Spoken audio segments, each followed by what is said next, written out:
人一定要做自己的主人，因为我们人有独立的人格，我们呢有能够操控自己命运的这样的一个自由，这样的一个权利。佛教呢就是说，将来每个众生成佛，跟佛是一样大，一样的尊贵，大家呢都是可以平起平坐。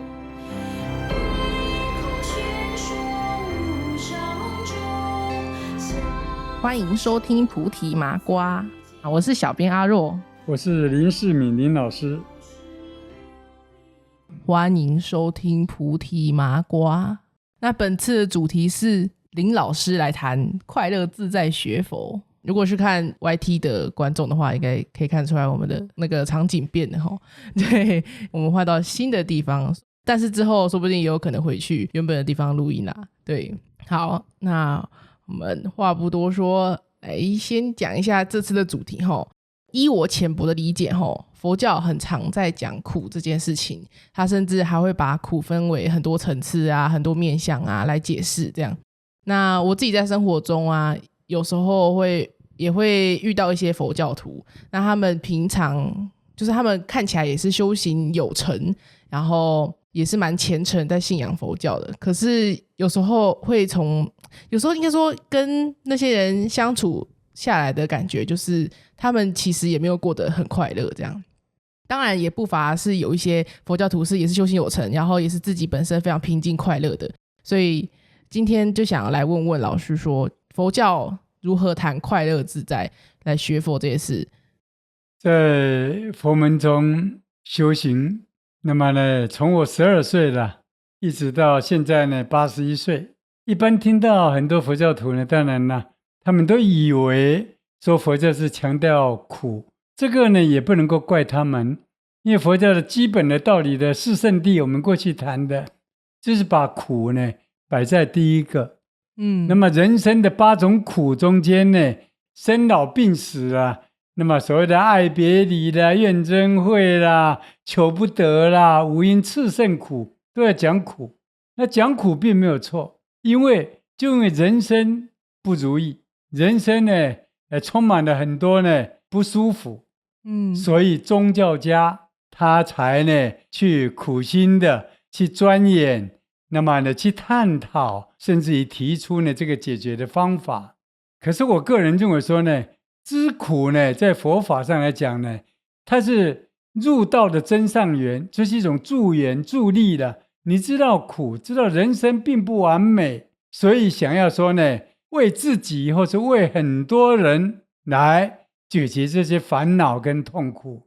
如果我们从头到底，从你还没有进佛门到你呢进到佛门，又经过了几十年的这样的钻研努力修行，你到最后还是苦哈哈的，你还是一脸的那种愁容。如果这样的话，我们不禁要问说，那修行到底所谓何来了？所以我们今天呢，就是呢来分享呢我自己的一个经验。我不敢说呢我说的都是对，我常常在这边呢强调，就我所说的是跟我有缘的，或是跟认同我所说的人来分享。如果你认为说我呢讲的不太合理，或是我所讲的不太究竟，那你呢从这边听进去，从那边可以跑出来那么呢你也不必勉强啊。这是我呢把话呢先说在前头的。好，那我想问一下老师，因为如果要谈快乐学佛的话，那佛教中的快乐，或是老师想讲的快乐，是跟心灵的平静是一样的东西吗？因为世间广泛的定义的快乐，好像就是一种情绪反应，而且就是要笑嘛。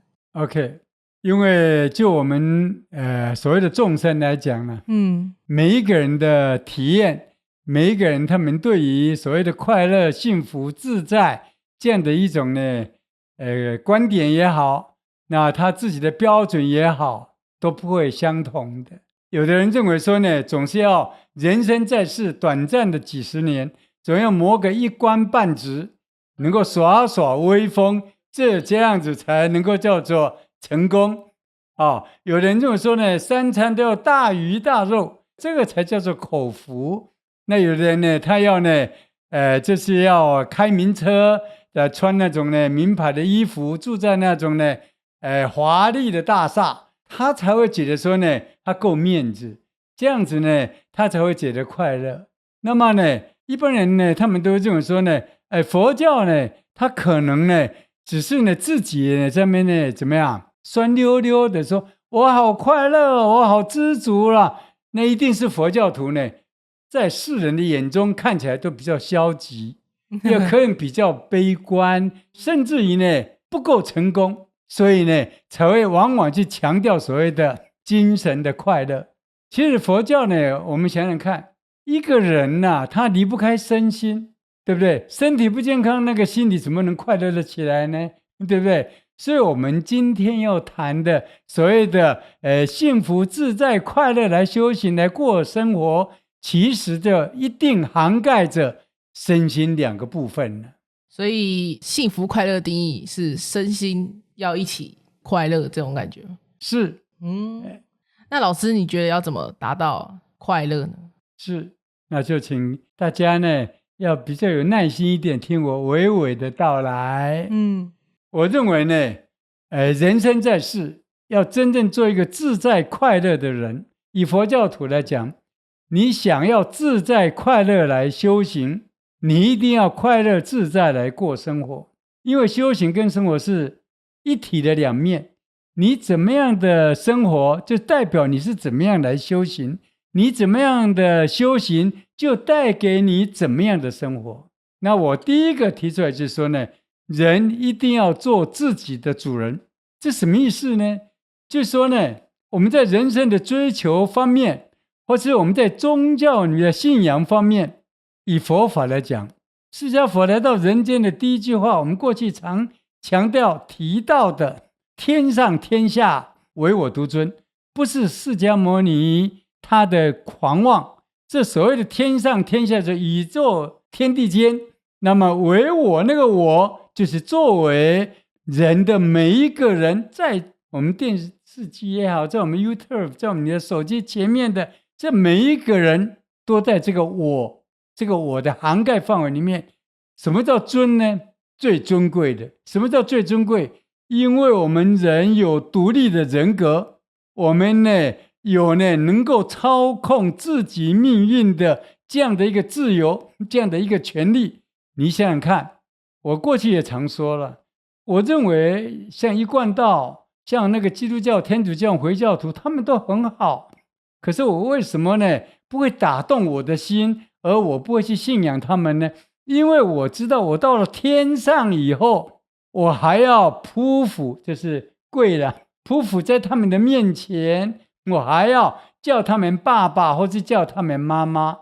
那么呢，我比较喜欢佛教呢，就是说将来每个众生成佛，跟佛是一样大，一样的尊贵，大家呢都是怎么样可以平起平坐。所以呢，第一个我认为说，一个人如果不能够掌握自己的命运，把吉凶福祸都掌握在自己的手中，那么他所拥有的东西，可能因为他上面还有一个比他更高贵的、更有权威的爸爸也好，妈妈也好，他可以给你，他就可以把你夺取。我认为呢，这样的幸福快乐，这样的自在，不是就近的，也就是说呢，没有保险了所以我认为呢，要自己做主人，自己做主人就要学佛，因为学佛就是要自己做主人，因为自己要成佛，成佛就自己掌握自己的命运。第一个是做自己的主人嘛，那第二个呢 ？OK， 我认为呢，要做到所谓的随缘。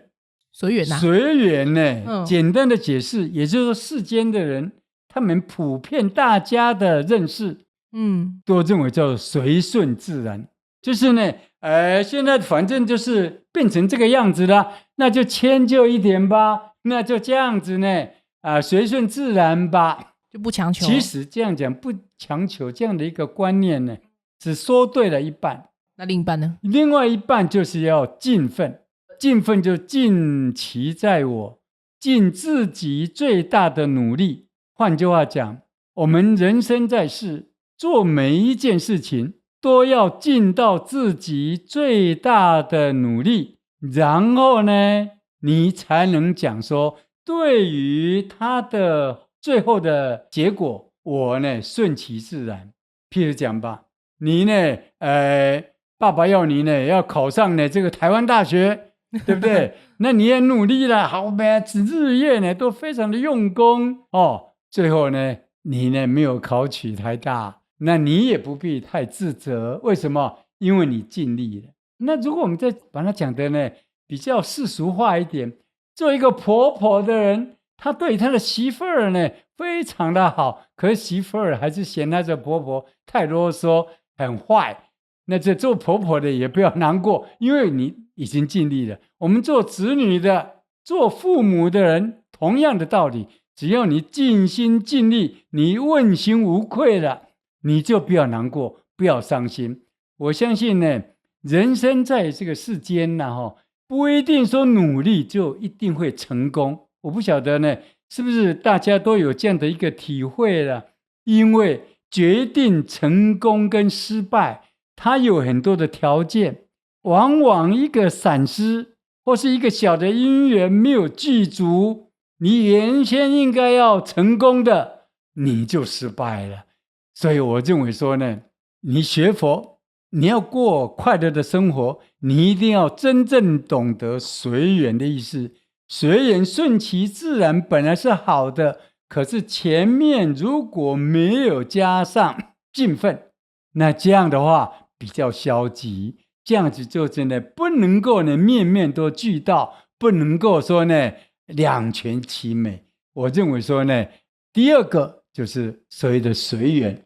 随缘以后，人生在世没有缺憾。为什么？因为我事事都尽我最大的努力，虽然不能够尽如我所愿，但是我尽力了，所以我也没有缺憾了。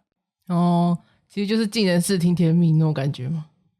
可是前面还有加一个尽力，那个尽力是操之在己的。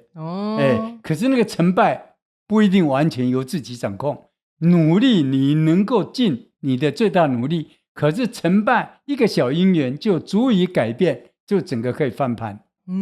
可是佛教徒不会因为这样而伤心，佛教徒只管努力的做，尽心尽力的做。好，第三个呢，就随喜，喜欢的喜。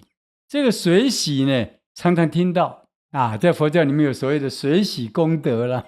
那么这个随喜呢，我个人稍微把它呢，说明一下。我认为它涵盖有几个意义。第一个就肯定，譬如人家做一件很好的事情啊，他在慈济当义工，他在佛光山呢当义工啊，他在呢哪一个佛教的团体或是社会的慈善团体，他们尽心尽力了，我们呢就应该呢以他为荣，以他为傲，这就是随喜。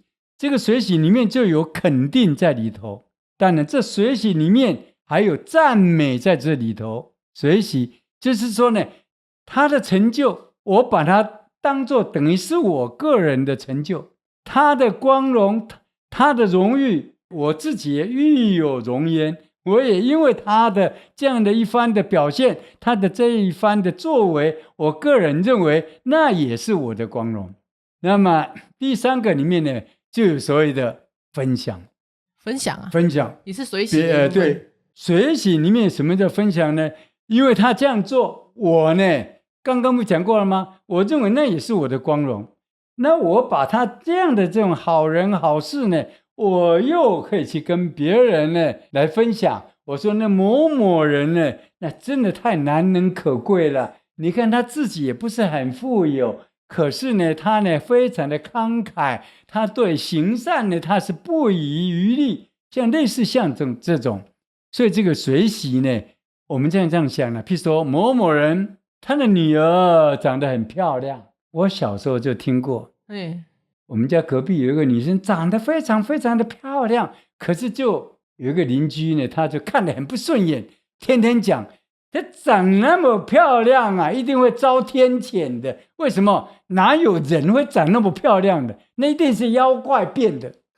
你想想看， OK，如果没有水洗的时候，这样的观念呢、看到人家比我们好，就会嫉妒，就所谓的嫉妒了。那么就会怎么样子看不顺眼，那么就会觉得内心就会不舒服。所以我认为，一个佛教徒一定要呢有那种水洗的这样的一种呢修养，那么有这样的一个修行，那这样的话，你看看今天他生日。我们呢，哎呦，生日快乐！明天他生日啊，生日快乐！我们一个人呢，一年才有一个生日。像我现在81岁，顶多再过个3个生日吧，也差不多报销啦，对不对？可是我的学生、我的孩子、我的好朋友，哇，上千人呢！我一天还可以过3个生日。哎呦，还可以跟他们吃蛋糕啊，我可以买一个什么小的纪念品去送给他们啊。所以一个懂得水洗的人呢，天天好日子，天天呢都是幸福快乐的好时光。这种正向思考。那老师还有下一个吗？那么底下呢，就是要有智慧。没有智慧的话，你再怎么样的努力，不要说不会成功，你可能呢，你一切的努力还呢变成了反效果。比如说我们举个例子吧，佛家讲修行，我不是讲过了吗？6种：布施、忍辱的、精进的、持戒的、禅定的，还有般若。般若的智慧，智慧就是眼睛。前面那5个呢，都是瞎子一样，就是一定要有智慧的眼睛来做前导。那么后面这五种东西呢，才能够走在那个正确的道路，才能让你得到真正的快乐。我们举一个例子吧，比如说很多人他去帮助人家，可是到最后你看看他呢，他非常的怨气。为什么呢？因为他帮助人家呢，人家不懂得来感恩图报，让他觉得非常的失望。那么这样子呢，我以前呢比较刻薄一点，常讲说自作自受。为什么呢？谁叫你不学佛啊？一定要学佛。对，学佛就会教你布施要怎么样去布施。佛教教你布施的时候，第一，不要存着自己是布施者。因为你存着你自己是布施者，你就会有优越感，对不对？就有所求。对，不要把别人接受你布施的人看成好像都是可怜虫，好像都是讨债鬼，对不对？这样你就会瞧不起他们。中间有一个东西，财物，就是你送给他一个黄金，你送给他一个茶杯，你送给他呢一个红包，如果你心里还记挂在那上面，你就会舍不得，你就不会快乐。这个佛教呢有一个名词的，叫做三轮体空了。布施者自己了哈，受我布施的人对方啦，还有布施的那些财物，包括服务、时间、金钱，对，都涵盖这里面。这3个你都要看破、看淡、看开、放下，要不然的话，你做一个好人，到最后你还惹来一肚子气。没错，这不是最可怜的人吗？你没想到没有好好的去学到佛教里面叫你要怎么样去布施的道理，忍辱。你像现在我们刚刚不是发现很多人喜欢去霸凌人家吗？对不对？那么那些霸凌人家的人，他以为他比人家更胜一筹，他比人家呢，好像更厉害一点呢。其实你想想看，这世界上很多了，我常常开玩笑讲，这叫不知死活的人呢。怎么讲呢？他去霸凌人家，那对方呢可能是一个有修养的人，譬如说他是一个儒家的修行者，他可能温文尔雅；他是一个基督教的，基督教也很有忍辱啊。人家打你这边，你这边还要去给他打，对不对？人家吐你一口痰，你要让他的自甘。这个修养心就是道家了。以佛教来讲，他也提出了跟我们刚刚布施所讲的道理一样。第一，不要存着说你是一个被他欺负的人，这样你会觉得很不甘愿。这被害者心态。不要存着他就是欺负我的人，这样你就会想把他宰了。OK， 中间他欺负你的那件事，他用什么样的手段，造成你什么样的后果，这些东西你也要把它看淡。这也是要三轮体空，这3样东西你都要呢，把它看成空无实体的，要不然你耿耿于怀。我年轻的时候人家欺负我，我妈讲说学佛人不能够存心要想要报仇报复，所以我那时候怎么想你知道吗？好玩。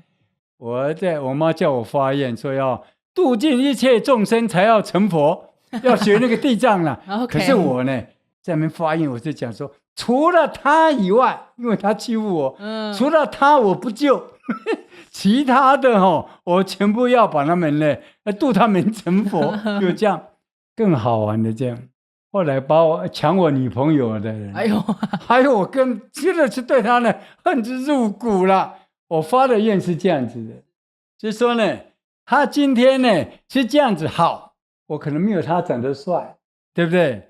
我可能没有他的钱赚得多，所以我今天女朋友保不住啦。可是我这样想，我要好好来学佛，等我成佛的那一天，他就该死了。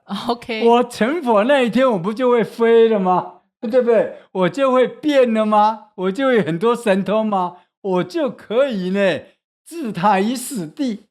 那这都是开玩笑说的啦。就是说你要不懂的话，像世间的，你看那个武侠小说里面有好多受人家欺负的人，都到深山里面去拜师学艺，有没有？学到最后就是要怎么样？要去把人家呢满门抄斩，要去把人家呢把他呢甚至把他杀得寸甲不留，那么灰飞烟灭。不懂的世间人，包括我们现在看的武侠小说，都是弄的。佛教徒不会去做这种无聊的事情。我年轻的时候，刚才讲的也是纯开玩笑的。佛教徒他们懂得三轮体空，我不是一个被他欺负的人，也没有一个可以欺负我的人。为什么？五蕴皆空啊，但没有一个身心的实体嘛。我们以后讲心经的时候会去提到这些问题。清醒双口，指甲长留香，血肉之躯，众生同根，曾遭山坡火化，苦痛难当。天地万物与我并生，何人施虐多凄悯？血肉之躯，众生同根，曾遭山坡火化，苦痛难当。天地万物与我并生，何人家暴弑其肉？林老师，你年轻的时候就是像刚才讲的例子一样，原本很生气某个对象，然后被那个佛法的道理这样一教，当下那个年轻气盛的你听得进去吗？我常讲我跟你讲，如果没有佛法，我早就悟准了，狱卒了，悟准死了。为什么？不懂道理啊。也是啦，对不对？了解了佛法以后，我发现呢，连原谅别人这4个字都不要讲。因为没有一个我可以原谅对方的那个人，不但没有我这个人，也没有他那个人，也没有中间他得罪我的这件事情。可是老师，年轻气盛那个情绪是消化的下去的吗？哎呦，这一路走来真的痛苦死了。所以当下听到佛法的时候，那个情绪那是慢慢的，这叫是慢慢的消下去，潜移默化。那么也可以这样讲，那时候也不敢乱发脾气，因为人家会讲说：“哎呦，林老师，你学佛多年，吃素50年，还是那一副德性，连这件事情你都放不下，你都甩不开，那还谈什么学佛呢？”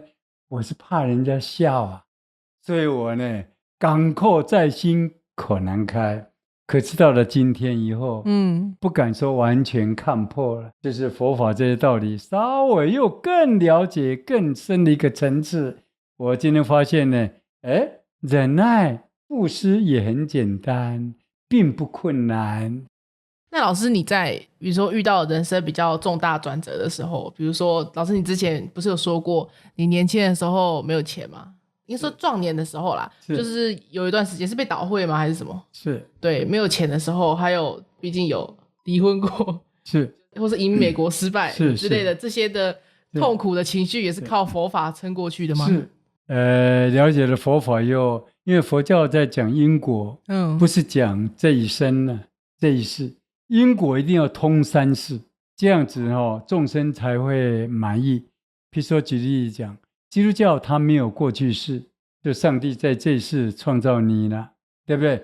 你没有过去世，因为你这一世就审判就解决掉了。那这样的话，有很多没有机会听到福音的人，他们会觉得我因为没有机会啊，结果我就不能上天堂，我不能够代表他们说话了，我也没有批判基督教的意思了，他们可能会心里比较不服气。那么譬如说有的人当了郭台铭的孩子，或是呢有的人当了台积电的张忠谋，那都是上帝造的。为什么上帝要造那个张忠谋那么聪明，那么造我林世明留级2次呢？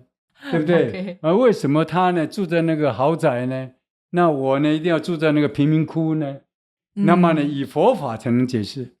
过去不止前世，过去的前世的前世，还有前世的7世，有7世的在前面7世14有，再过去21，对不对？在过去还可以算，那这是几世？一世差不多100年了。佛教讲动不动叫百千万劫啦，百千万劫一个劫呢，就是一个星球啦，一个大的那种银河系啊、星云系也好，他们的沉住坏空呢，那不得了了，有没有？几千万劫来，这些因果是纠缠不清的。所以我在过去讲到了，我们就是要概括承受，因为过去的你不知道，你没有办法。这里面呢，你是不小心得罪多少人，你只看到这一生他欺负我，你没有想到以佛法啦，以佛教的说法，我没有说要大家都相信，以过去来讲，那几千万劫来你得罪多少人，造了多少孽，你自己不知道。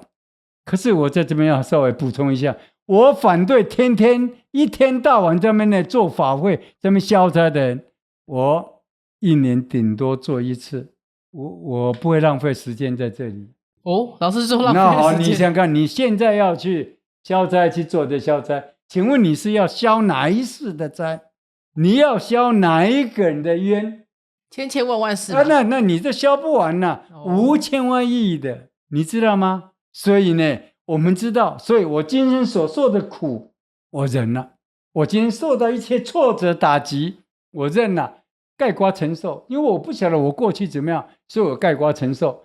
但是我把握现在能够做善事的，能够行善的，能够去讲佛法给人家听的，甚至于到现在这么老了，刚刚你还讲说我中气还讲的那么，把那个麦克风好像给它震坏了。对，把握这个时间，就你知道我两天以后又要去看山咖啡，有没有？又要去讲，本来还要到妙云南座去讲了。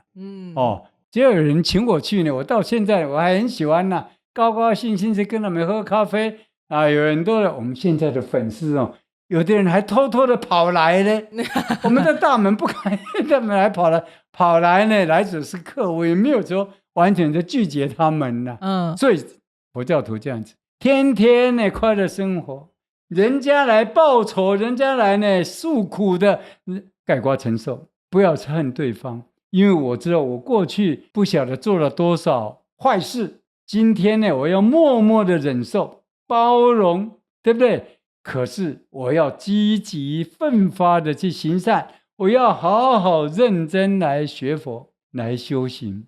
我这是两条线齐头并进的，对一切的打击挫败失败我完全认了，我不要去做辩驳，我不需要去做解释，对不对？可是对于未来我充满了信心。为什么？要怎么样收获，你现在就要怎么样的栽，因为佛家讲如是因就能得如是的果。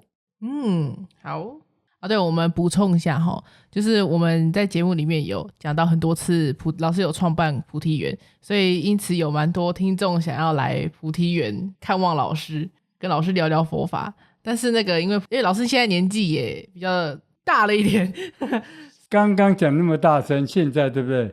现在访问是一条龙啊，待会是一条虫。对，待会呢就是呢精疲力尽了。可是这是我的个性，我认为说，无论我多衰老，只要有人来访谈，我敢答应，那就要撑起精神来，要打足精神来，要好好的谈。